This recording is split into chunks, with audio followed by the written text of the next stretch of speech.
Cześć, nazywam się Paweł Supernat, ale od urodzenia mówią na mnie Super. Czym się zajmuję, kim jestem? A jakbym wam powiedział, że mam 30-letnie doświadczenie w siedzeniu w lesie w formie survivalu, bushcraftu i outdooru? Pewnie byście nie uwierzyli, bo skąd 30-letnie doświadczenie? No, w 88 roku zostałem harcerzem, nie wiem, 10 lat. Chciałem powiedzieć, że to było zupełnie inne harcerstwo, nie ze względów ideologicznych jakichś, tylko że nie było narzędzi, nie było sprzętu, byli inni ludzie, były proste rzeczy. W związku z tym uczyliśmy się wszystkiego, jakby biorąc to wszystko takie, jakie jest. Całe moje doświadczenie takie leśne, takie życiowe wywodzi się z harcerstwa. Byłem 20 lat harcerzem i praktycznie tam nauczyłem się wszystkiego.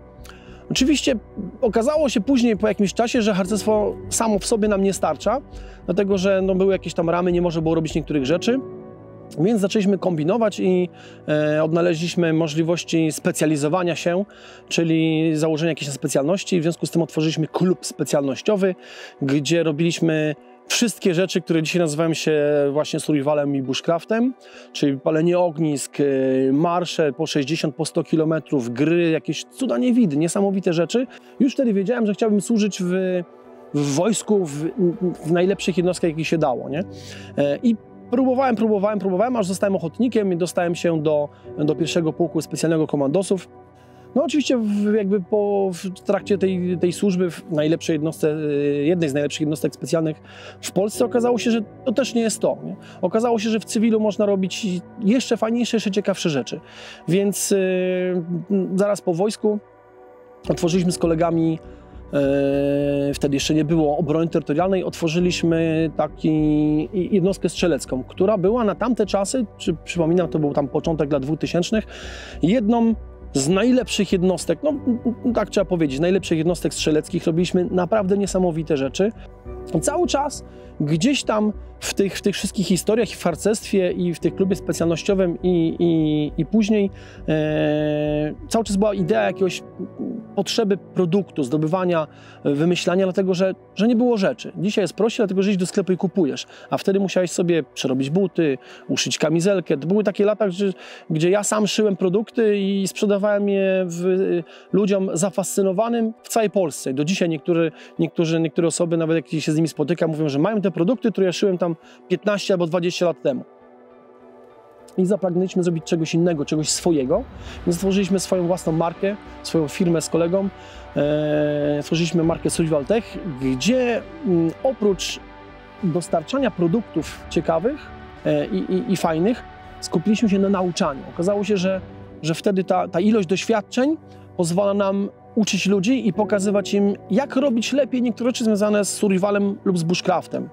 No i trwało, to był ciężki okres, to był naprawdę ciężki okres, dlatego że utrzymanie się w survivalu i z bushcraftu w naszym kraju, w Polsce było bardzo ciężkie, praktycznie śmiesznie niemożliwe. I w pewnym momencie dostawaliśmy od różnych firm produkty do testowania, a co możecie powiedzieć o tym plecaku, a co możecie powiedzieć o takich rzeczach. Podczas takiego jednego eventu, gdzie wymyśliliśmy śmieszna rzecz, założyliśmy się, ktoś powiedział, jak to nie przejdziecie ze Świnoujścia do Helu spakowani w reklamówki. My powiemy, jak to? Przejdziemy. Więc przeszliśmy ze Świnoujścia do Helu, chyba nie pamiętam w którym roku, tam w 2012, spakowani w reklamówkę z marketu.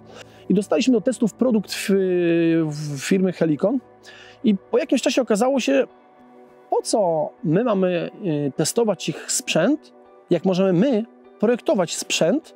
No i tak zaczęła się przygoda z projektowaniem dla firmy Helikon Tex. To nie jest tak, że siedzimy w lesie i myślimy, co tu sprzedać, tylko to jest tak, że siedzimy w lesie, wstajemy rano i mówimy, łatwiej byłoby nam w lesie, gdybyśmy mieli taką rzecz. W związku z tym idea powstawania produktu zaczyna się od jakby samego pomysłu, czyli potrzeby jakiejś tam. I dzisiaj mam taką możliwość, że sam narysuję produkt, pod moje wymagania, pod wymagania moich kolegów, który sprawdzi się w lesie, następnie go przetestujemy, sprawdzimy, ktoś go później uszyje, dostaniemy prototyp, dostaniemy później model, dostaniemy rzecz już z dostawy i mówimy, tak, to jest to. Nie? Jest takie powiedzenie survivalowo-bushcraftowe, które brzmi tak, im więcej wiesz, tym mniej potrzebujesz. I nie chodzi tu o produkty tak naprawdę. Chodzi o to, że im więcej się nauczysz, im więcej zdobędziesz wiedzy, im więcej rzeczy zobaczysz w życiu, tym możesz wybrać lepszą rzecz dla siebie. Czyli życie to jest po prostu droga, to jest codzienne wstawanie, oglądanie wschodów, zachodów słońca i łapanie doświadczeń. Dążenie do perfekcji to jest przyjście każdego dnia z takim spełnieniem, jak idziesz spać, wstajesz rano, masz cały dzień, idziesz spać i mówisz, to był dobry dzień. Spędziłem go bardzo dobrze, nauczyłem się czegoś nowego.